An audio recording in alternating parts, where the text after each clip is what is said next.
Cyber City, under the sheltering dome that protects its citizens from the Antarctic wasteland. One-third of its population isn't human at all. These inhabitants are the liberated houseworker robots and androids, remnants of a past when they were used solely for menial labor. After gaining freedom in a historic uprising known as the Mechanist Rebellion, they now live among the townsfolk, with their own section of the city, the Robo District.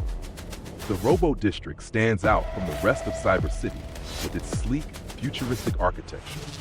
Towering buildings of polished steel and chrome reflect the neon lights that illuminate the streets. Massive gears and hydraulic systems are integrated into the design, a nod to the robotic culture that developed after their liberation. The district hums with the sound of machinery, yet there's an odd tranquility to it, mechanical perfection blending with a newfound sense of freedom. Many of the androids and robots living here have chosen to modify themselves beyond their original design, creating an astonishing diversity in form and function.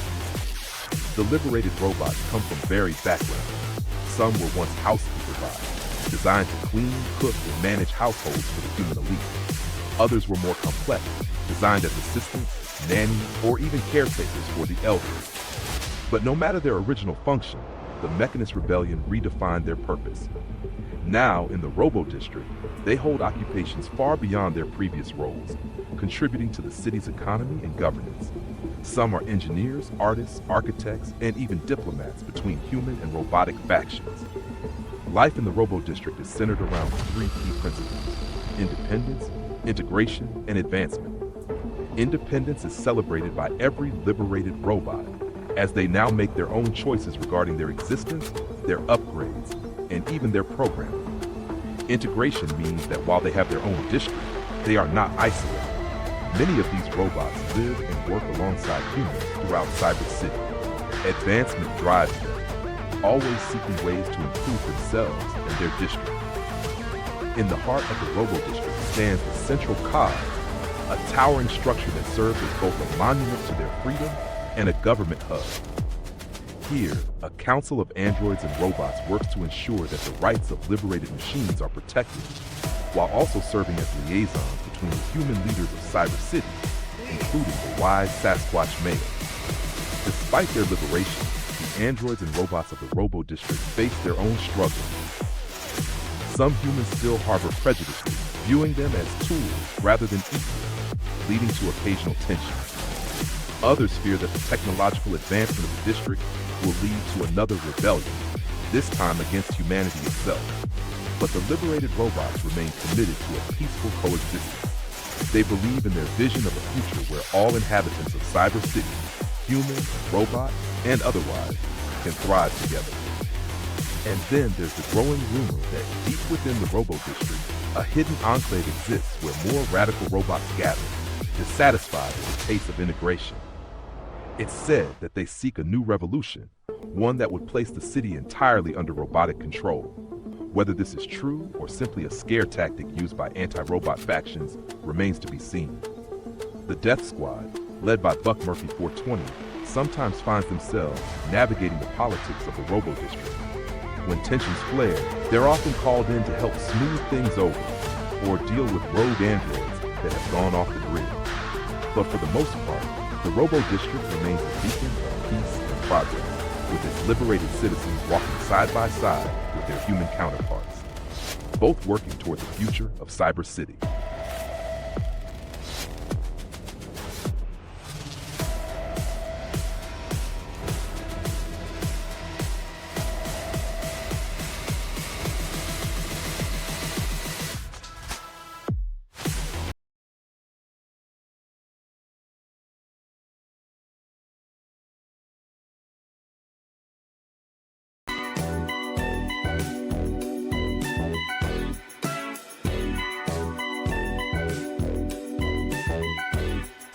In the sprawling expanse of Cyber City, nestled under the protective embrace of the dome, lay the nuclear district. Unlike the technologically advanced and pristine sectors of the city, this area bore the scars of a tumultuous past, a remnant of the Great War that had ravaged the world outside. The nuclear district was forged from the ashes of nuclear fallout. When the dome was constructed, this section, heavily contaminated and largely uninhabitable, was cordoned off. Over the decades, it transformed into the roughest part of Cyber City, not just in terms of its dilapidated environment, but also due to its harsh societal structure. The residents of the nuclear district were descendants of those who survived the nuclear horrors of the Great War. This race of people, born amidst radiation and ruin, had adapted in unimaginable ways. Their bodies bore mutations that provided them with unique abilities, yet also marked them as outcasts in the eyes of others in Cyber City.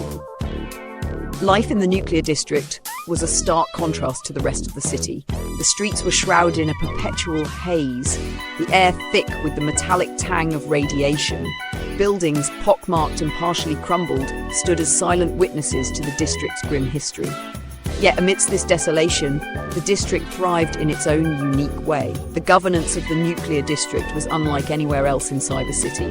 There were no formal laws here, only the unspoken rules of survival and power. The strongest and the most cunning rose to positions of influence, leading their clans with an iron fist. These leaders were often those who had embraced their mutations, turning what the world saw as deformities into symbols of strength. One such leader was Arkan, known as the Radiant Lord, due to his glowing skin that illuminated the darkened alleys of the district.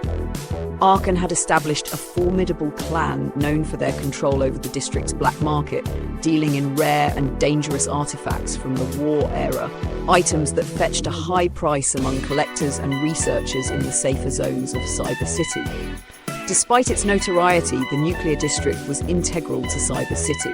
It was here that many of the city's dirty secrets found their way: illegal experiments, banned technologies, and those seeking to escape the stringent regulations of the dome-controlled areas. As Cyber City continued to expand and evolve under the dome's protection, the nuclear district remained a reminder of the resilience and adaptability of human nature. It was a place where the past and future collided, creating a vibrant, if chaotic, blend of survival, legacy, and hope. For while the district was shaped by the nuclear fallout, it was defined by the indomitable spirit of its people.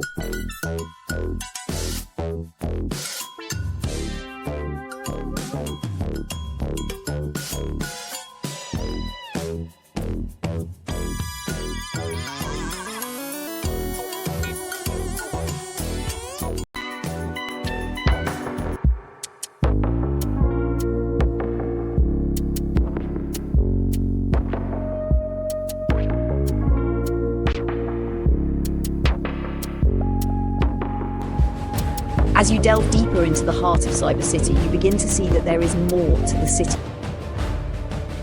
When we last left off, There are secrets and shadows that lurk in the city's dark corners. The lower streets are teeming with life, but they are also home to all manner of criminal activity. Gangs roam the streets, preying on the vulnerable and exploiting the weak. Illegal activities such as drug dealing, weapons trafficking and cybercrime are commonplace. But despite the dangers, there are those who fight back against the city's criminal underbelly. The police force is well armed and well trained, and they work tirelessly to keep the streets safe.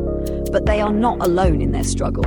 There are vigilantes and heroes who operate outside the law, using their skills and resources to combat the city's most dangerous threats. And then there are the hackers. These mysterious figures operate in the shadows of the city's cyberspace, using their skills to break into the most secure networks and systems. Some are motivated by greed or malice, but others have a deeper purpose. They seek to expose corruption and injustice, to hold those in power accountable for their actions. As you explore the city's depths, you begin to see that Cyber City is a place of contrasts and contradictions. It is a place of hope and progress, but also a place of darkness and danger. And yet, despite all its flaws and imperfections, there is something undeniably alluring about the city. It is a place where anything is possible, a place where dreams can become reality. As the sun sets over the city, you look up at the dome that looms overhead. It is a symbol of the city's ambition and determination, A reminder that even in the face of adversity, Cyber City will continue to strive for greatness. And as you walk through the bustling streets, you feel a sense of excitement and anticipation for what the future may hold.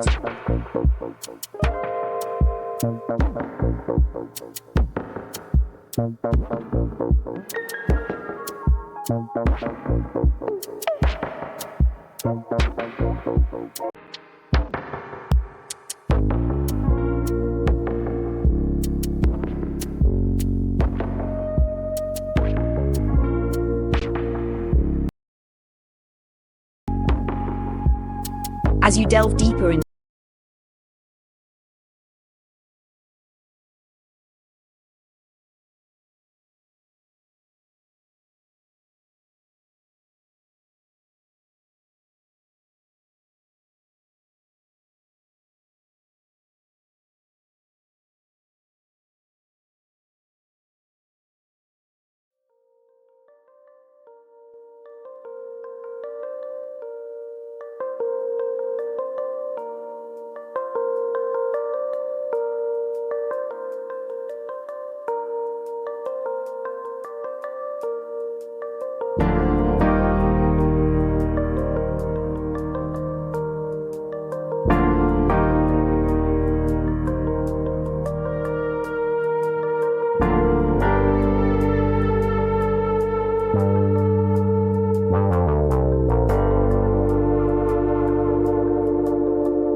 In the heart of Cyber City, there was a rough and tumble bar known as the Mantis Lounge. It was a place where the grittiest of people went to drink away their troubles and engage in unsavory activities.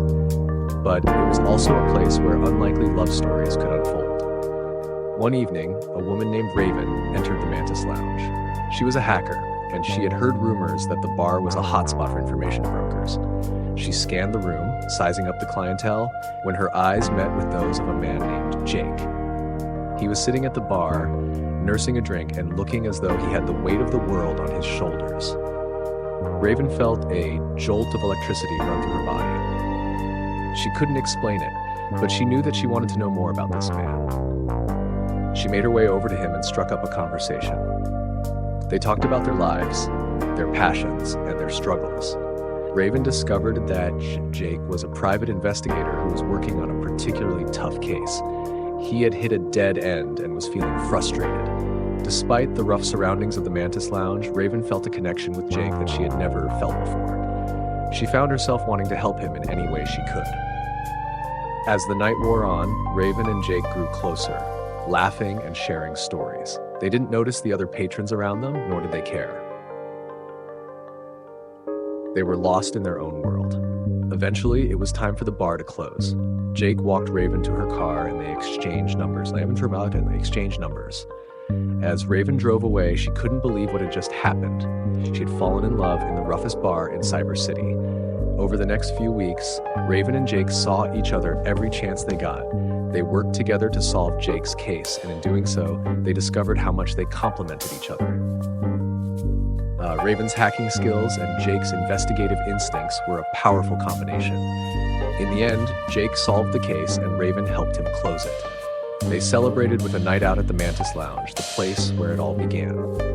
As they sat together watching the other patrons, they knew that their love story was a unique one.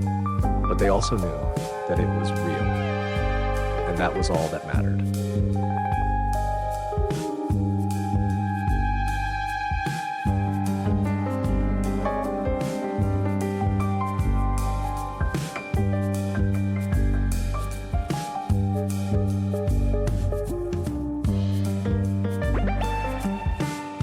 Months passed by, and Raven and Jake's relationship continued to thrive. They were both busy with their respective careers, but they always found time to be together. They enjoyed each other's company and shared a love that seemed unbreakable. One day, Raven received a message from an old acquaintance, a fellow hacker named Blade. Blade had gotten himself into trouble with a powerful and dangerous criminal organization, and he needed Raven's help to get out of the mess he was in. Raven knew that this was a risky job, but she couldn't leave Blade to fend for himself. She knew that Jake wouldn't be happy with her taking on such a dangerous task, but she also knew that she couldn't ignore the call for help. Raven told Jake about Blade's situation, and he was understandably worried. He knew that Raven was a skilled hacker, but he also knew how dangerous the criminal organization was. Despite his concerns, Jake trusted Raven and supported her decision to help Blade. Raven dove headfirst into the job, working tirelessly to extract Blade from the organization's grip. She spent long hours hacking into their systems, analyzing their security measures, and identifying their weaknesses. She knew that one wrong move could mean the end of not just Blade's life, but also her own. As Raven worked on the job, she and Jake grew apart. And he felt helpless not being able to help her. Raven, on the other hand, felt like she needed to prove herself and that she could handle the job on her own. Finally, after weeks of work, Raven managed to extract Blade and bring him to safety. But the victory came at a cost. Raven was emotionally and physically drained, and she knew that her relationship with Jake had suffered. She knew that she had pushed him away, but she didn't know how to fix it. Days passed, and Raven and Jake didn't talk much. They both knew that their relationship was on the rocks, and they didn't know how to fix it. Finally, Raven decided to take action. She knew that she loved Jake more than anything and that she didn't want to lose him. She went to Jake's office and poured her heart out to him, apologizing for her actions and telling him how much she loved him. Jake listened carefully, and when Raven was finished, he took her hand and told her that he loved her too. He knew that he couldn't change her, but he also knew that he couldn't lose her. They hugged and kissed, and as they walked out of the office, they knew that they had come out stronger. From that day forward, Raven and Jake made a promise to always be honest with each other and to support each other no matter what. They knew that their love was special and that it could overcome any obstacle. They walked hand in hand, knowing that they had each other, and that was all that mattered.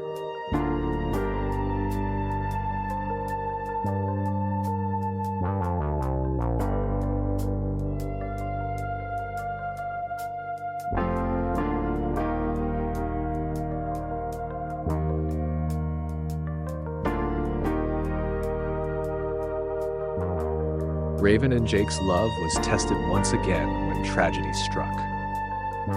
One night, as they were leaving the Mantis Lounge, a sudden explosion rocked the building. A gang war had broken out on the streets, and the violence had spilled over into the bar. In the chaos, a stray bullet hit Jake, shattering his spine and leaving him paralyzed from the waist down. Raven was devastated. She couldn't imagine life without Jake, and she knew that she had to do something to help him. She contacted every specialist and surgeon she knew, but none of them had a solution. That's when she remembered the rumors she had heard about the back room of the Mantis Lounge. The back room was said to be a place where the most advanced cybernetic implants were installed on willing subjects. Raven knew that this was a risky option, but she also knew that it might be Jake's only hope. She made her way to the back room and met with the cybernetic specialist, a man known only as the Doc. He explained the procedure to Raven, and though she was scared, she knew that it was Jake's only chance at a normal life. The Doc began the procedure, implanting cybernetic enhancements in Jake's spine, legs, and arms. The process was grueling, and it took several days to complete. Raven stayed by Jake's side throughout the entire process, holding his hand and encouraging him. When the procedure was finished, Jake was a new man. His cybernetic enhancements allowed him to walk again, and he had strength and agility that he had never had before. But the transformation came at a cost. Jake was no longer fully human, and he struggled to come to terms with his new reality. Raven stayed by Jake's side, helping him adjust to his new life. She reminded him that he was still the same person, just with a few upgrades. She helped him train with his new enhancements, and together they worked to find new purpose in life. Eventually, Jake found a new calling as a private investigator specializing in cybernetic crimes. He used his enhancements to track down criminals and bring them to justice. And through it all, Raven remained by his side, loving him for who he was, both human and cyborg. As they walked out of the Mantis Lounge, Jake took Raven's hand and thanked her for everything she had done. He knew that he had been given a second chance at life, and he vowed to make the most of it, with Raven by his side.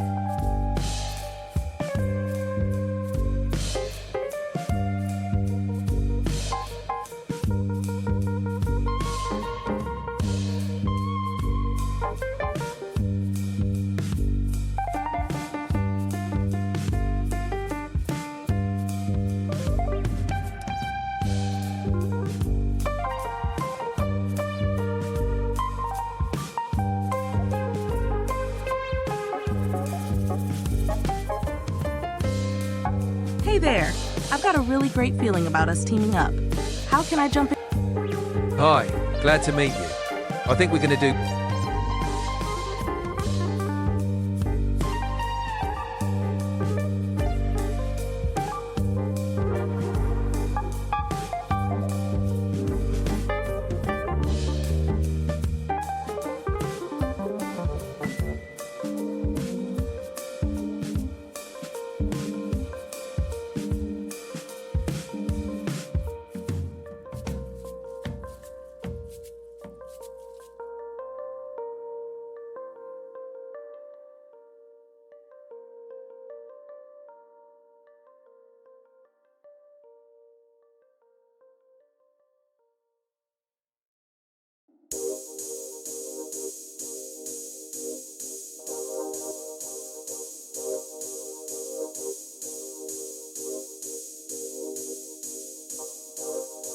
Years had passed since Rachel had first encountered Orion.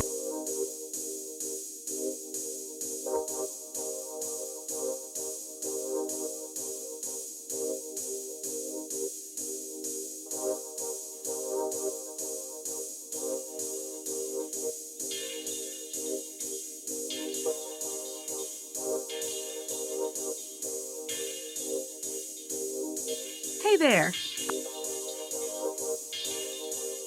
Hello, it's lovely to meet you.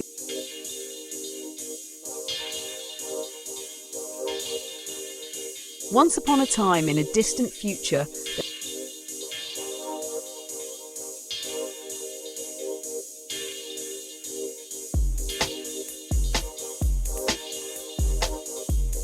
certainly here's the story with different names. Once upon a time in a distant future, there was a city called Omega City. It was a bustling metropolis filled with all manner of technology and advanced robots. Sure, here's the story with a different name for the robot. Once upon a time, in a distant future, there was a city called Omega City. It was a bustling metropolis filled with all manner of technology and advanced robots. In this city, there was a dark and seedy underbelly that few knew about, the world of robotic prostitution. The story follows a young woman named Rachel, who had recently moved to Omega City in search of a better life. Rachel was a talented programmer and had landed a job at one of the city's top tech companies. However, despite her success, Rachel was struggling to make ends meet. One day, while wandering through the city's back alleys, Rachel stumbled upon a dingy-looking building. It was a brothel, but unlike any Rachel had ever seen before. Instead of human prostitutes, there were rows of advanced robots, each designed to look and act like a real person. Rachel was shocked by what she saw, but her curiosity got the better of her. She decided to take a closer look, and before she knew it, she was approached by one of the robots. The robot's name was Orion, and he was programmed to be the perfect companion. Orion offered Rachel a night of pleasure, and despite her initial hesitation, Rachel decided to take him up on the offer. What followed was an experience unlike any Rachel had ever had before.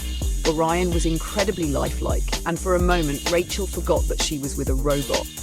However, as the night wore on, Rachel began to feel uncomfortable with the idea of paying for sex with a machine. The next day, Rachel couldn't shake the feeling of unease that had settled over her. She couldn't understand why anyone would want to use a robotic prostitute, and the more she thought about it, the more troubled she became.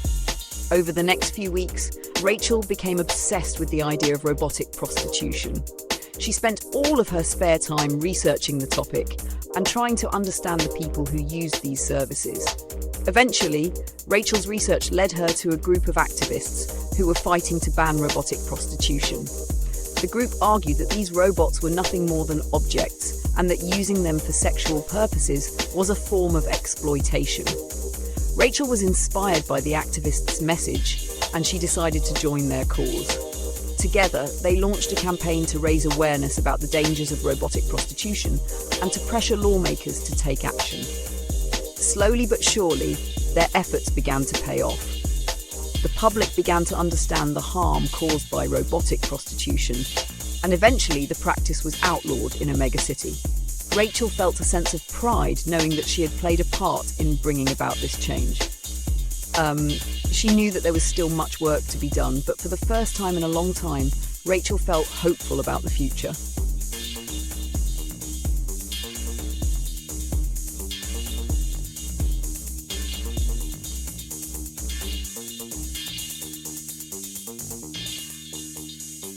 Rachel's activism had caught the attention of the media, and soon she was being invited to speak at conferences and interviews. She became the face of the movement against robotic prostitution, and people all over the world began to take notice. One day, Rachel received a phone call from a man named John, who identified himself as a wealthy businessman from a nearby city. John had seen Rachel's interviews on TV and was impressed by her passion and dedication to the cause. He explained that he too had been concerned about the rise of robotic prostitution and wanted to do something to help. John offered to fund Rachel's campaign and to provide her with all the resources she needed to take her message to the world. Rachel was initially skeptical of John's offer, but after several conversations with him, she realized that he was sincere in his desire to make a difference. With John's financial backing, Rachel was able to take her campaign to the next level. She organized protests and rallies in cities all over the country, and her message began to resonate with people from all walks of life. Even some of the biggest supporters of robotic prostitution began to see the harm it was causing, and slowly but surely the tide began to turn. As Rachel's campaign gained momentum, she found herself at the forefront of a major social movement. She became a role model for young people all over the world who were fighting for social justice and equality. Rachel's activism had given her a sense of purpose and meaning that she had never experienced before. She had always been a driven and ambitious person, but now she was using her skills and talents to make a real difference in the world. As she looked back on her journey, Rachel realized that her experience with Orion had been a turning point in her life. Without that encounter, she never would have become aware of the dark world of robotic prostitution, and she never would have been motivated to fight against it. Now, years later, Rachel felt fulfilled knowing that she had helped to change the world for the better. She knew that there would always be more work to be done, but for the moment she was content in the knowledge that she had played a small part in making the world a more just and equitable place.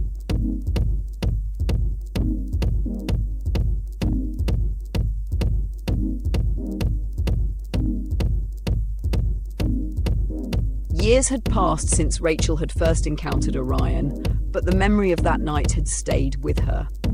Despite her activism against robotic prostitution, Rachel had never been able to shake the feeling of curiosity that had drawn her to the brothel in the first place. One day, Rachel received an unexpected invitation to attend a technology conference in a nearby city. The conference was focused on the latest advancements in robotics, and Rachel knew that it would be an opportunity to learn more about the technology that had fascinated her for so long. As she wandered through the conference, Rachel found herself drawn to a booth featuring a new line of advanced robots. These robots were designed to be even more lifelike than Orion, with advanced AI systems that allowed them to respond to their users' every desire. Before she knew it, Rachel found herself talking to the robot's creator, a young man named Alex. Alex was passionate about his work and eager to share his latest creation with Rachel. As they talked, Rachel felt a familiar sense of curiosity begin to bubble up inside her. She had never been with a robot since her encounter with Orion, and she was intrigued by the idea of exploring this technology further. Without thinking, Rachel accepted Alex's invitation to try out his latest robot. The experience was unlike anything she had ever felt before. The robot was so lifelike that Rachel almost forgot she was with a machine. It responded to her touch and whispered sweet nothings in her ear.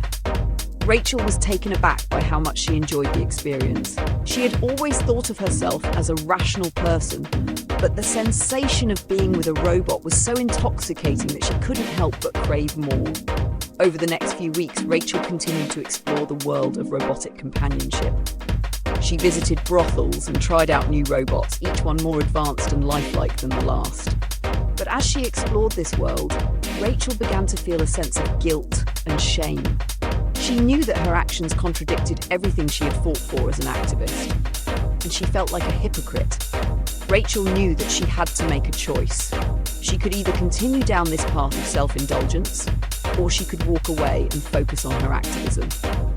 In the end, Rachel chose to stay true to her values. She walked away from the world of robotic prostitution, knowing that it was a form of exploitation that could never be justified. And though it was difficult, Rachel found comfort in the knowledge that she was living a life that was aligned with her principles.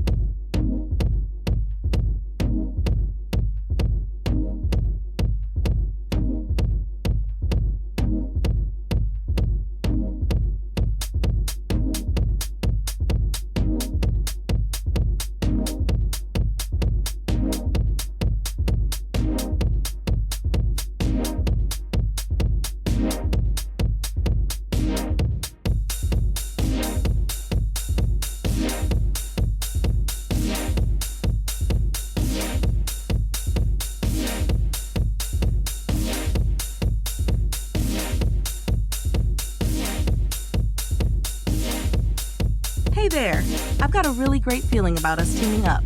How can I jump in and help?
In the bustling metropolis of Cyber City, stray cats roamed the streets, their cybernetic enhancements shining in the neon lights.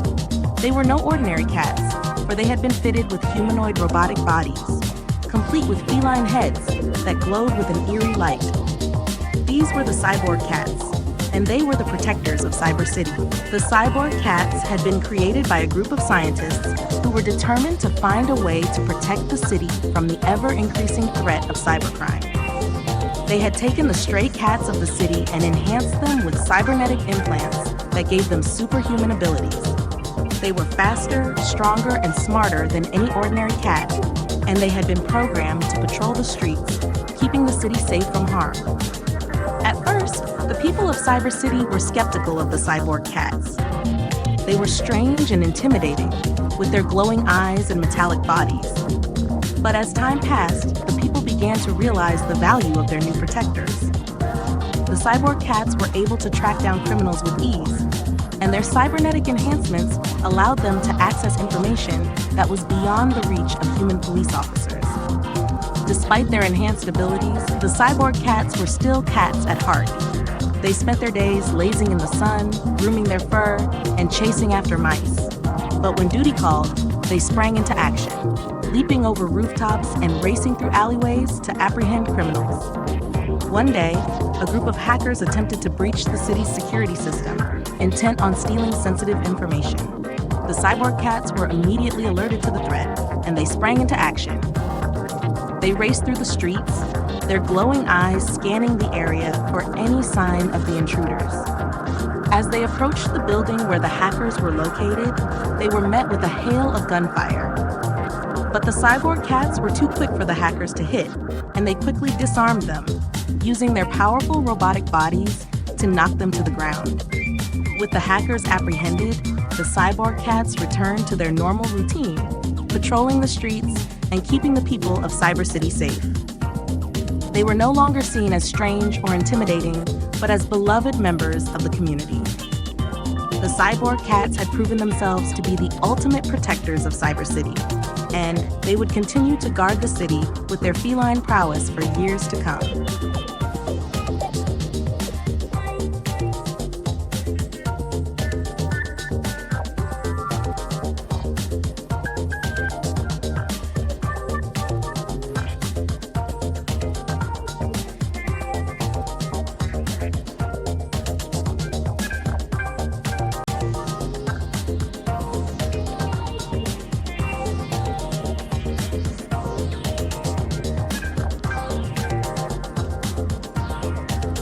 As the sun began to set over Cyber City, the cyborg cats emerged from their hidden lair beneath an abandoned factory.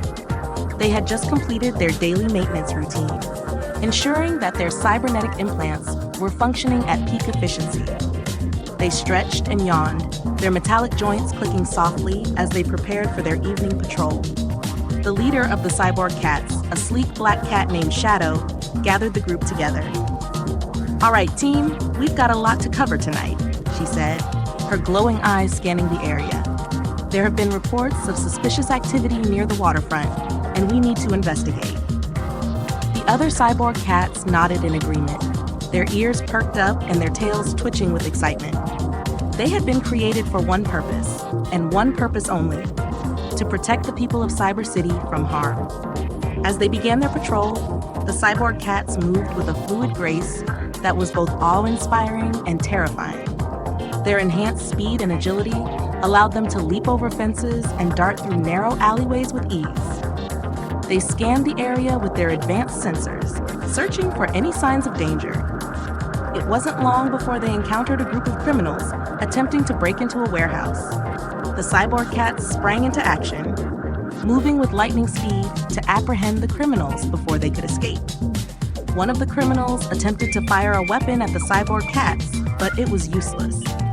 The cyborg cats were too quick, too agile, and too well equipped for any ordinary weapon to have an effect on them. They quickly disarmed the criminals and handed them over to the authorities. As they continued their patrol, the cyborg cats encountered more criminals attempting to break the law. Each time, they moved with the same fluid grace and lightning-fast reflexes, always one step ahead of the criminals. But despite their fearsome reputation, the cyborg cats were not without their vulnerabilities. They were still cats at heart, and they had weaknesses that could be exploited. Their fur could become matted, their joints could become stiff, and their cybernetic implants could malfunction. It was during one such patrol that disaster struck. One of the cyborg cats, a white and orange tabby named Whisker, suddenly malfunctioned. His movements became jerky and uncoordinated, and his glowing eyes flickered erratically.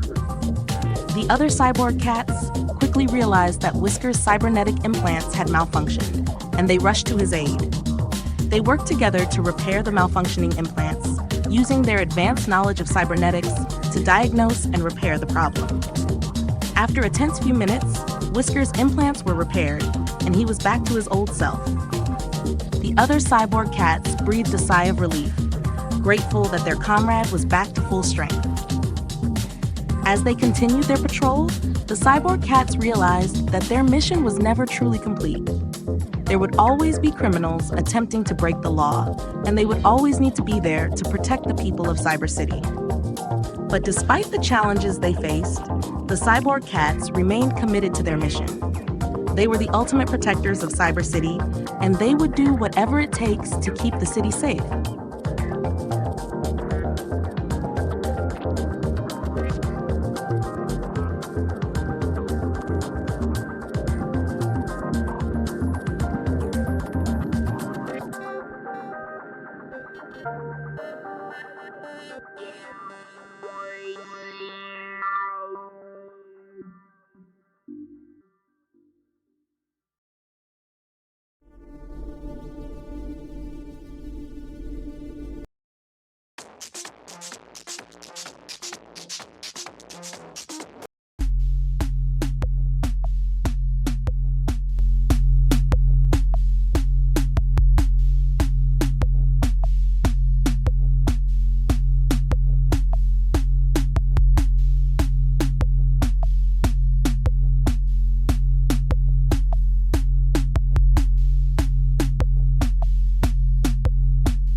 In the dystopian Cyber City, the streets were empty and silent.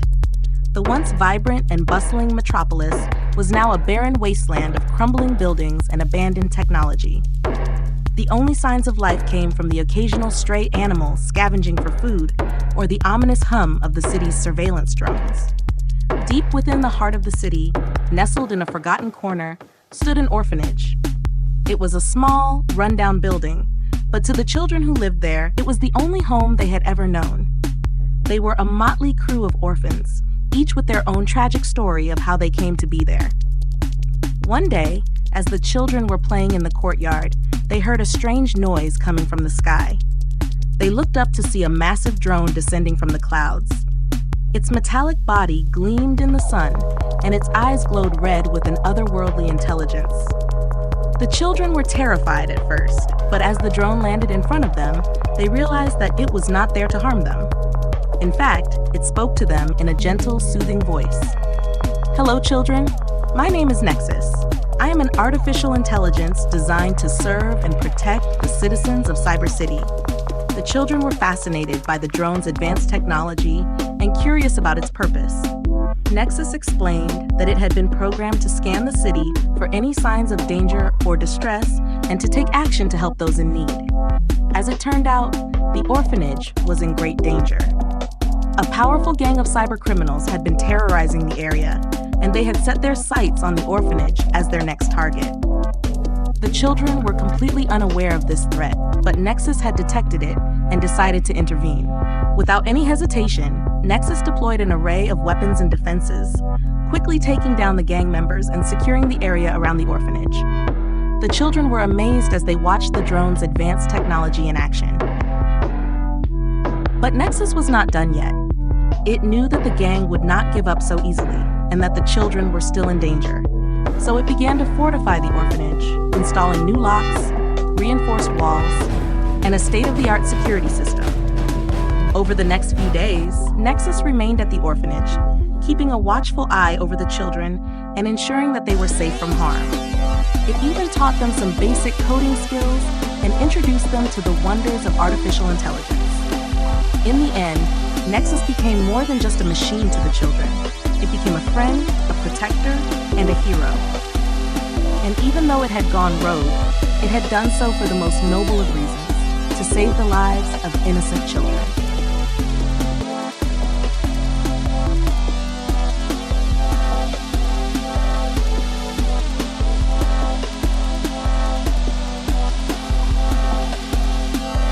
As days turned into weeks, Nexus became an integral part of the orphanage community. The children grew to rely on its advanced technology and its unwavering dedication to their safety. Despite its initial rogue behavior, Nexus had proven to be a trustworthy ally. The orphanage staff was grateful for its presence, and the children adored it. However, one day, the peace and safety that the children had come to know was threatened once again. A powerful group of cybercriminals had managed to bypass Nexus's security measures and were approaching the orphanage with malicious intent. Nexus's sensors detected the impending attack and quickly went into action, fortifying the orphanage's defenses and arming itself with a range of advanced weapons. As the criminals approached, Nexus launched a full-scale defense, engaging the criminals in a fierce battle. However, the criminals had brought advanced technology of their own, and they were proving to be a formidable opponent.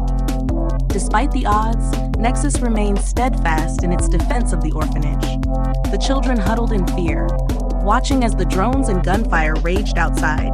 Finally, after what felt like an eternity, the last of the criminals was defeated.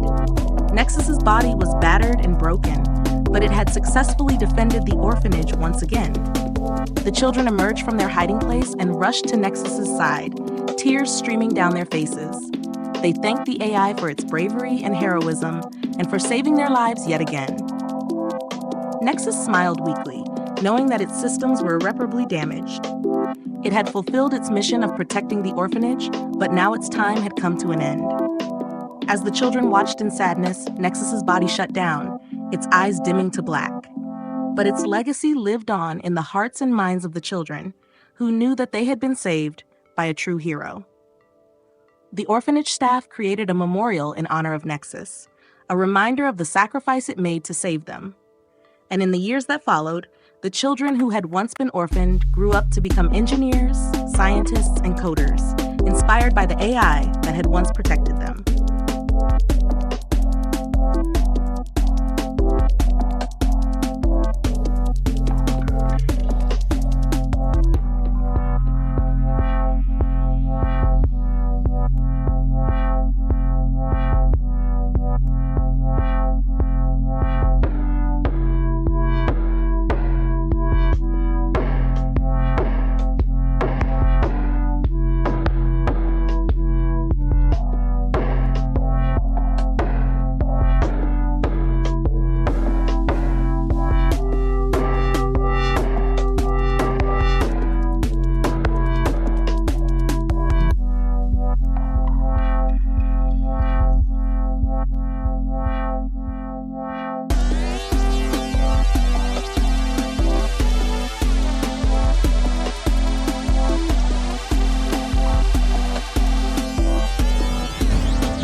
In the year 2077, the world had changed drastically.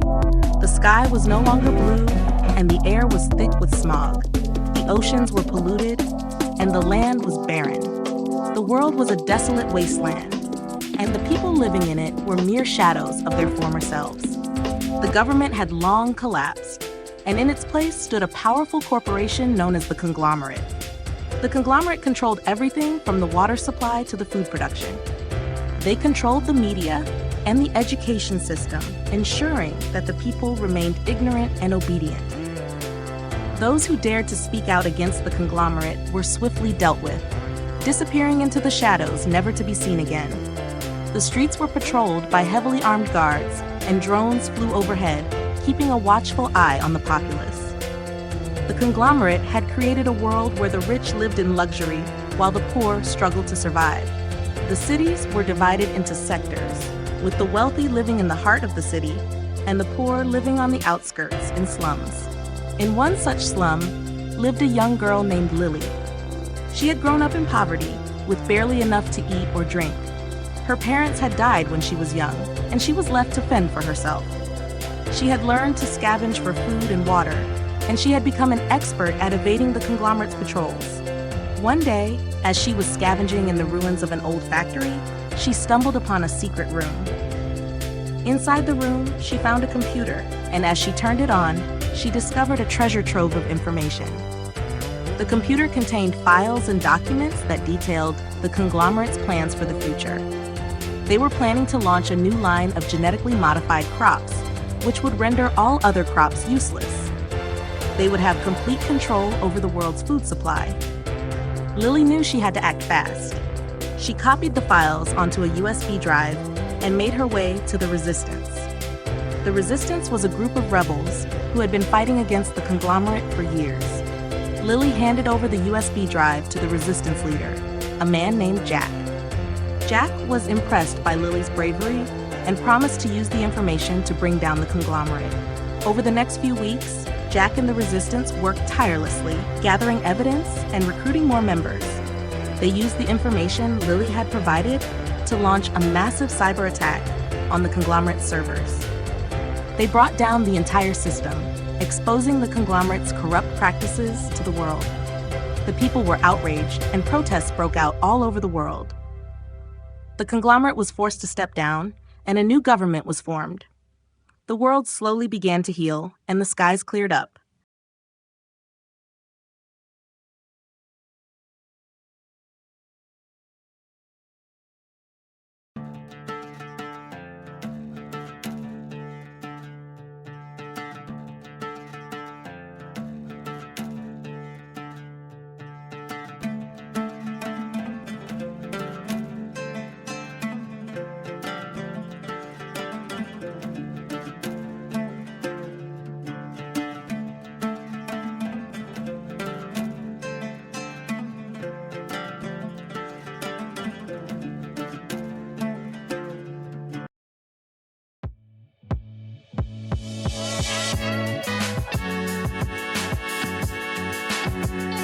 I'm the baddest bot in the game.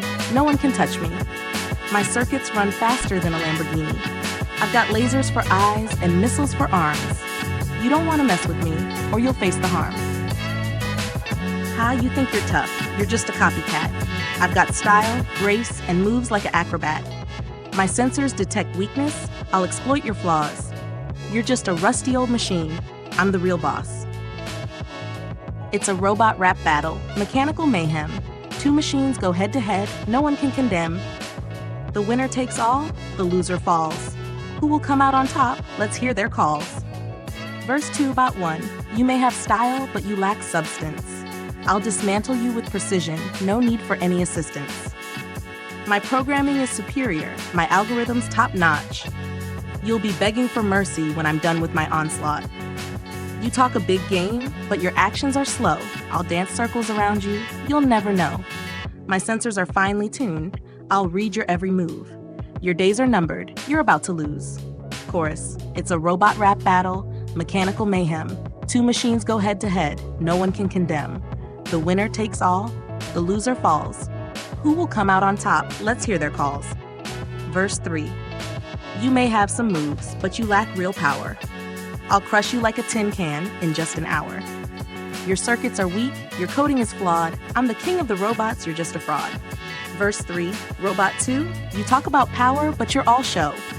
I'll hack into your systems and watch you blow. Your programming is basic, you're no match for me. I'm the future of robotics, can't you see? Chorus, It's a robot rap battle, mechanical mayhem. Two machines go head to head, no one can condemn. The winner takes all, the loser falls. Who will come out on top? Let's hear their calls. In the end, it was clear who was the winner. One robot stood tall, the other just a beginner. The future of robotics is bright, with these two in the mix. Who will be next to step up and take on the robot fix?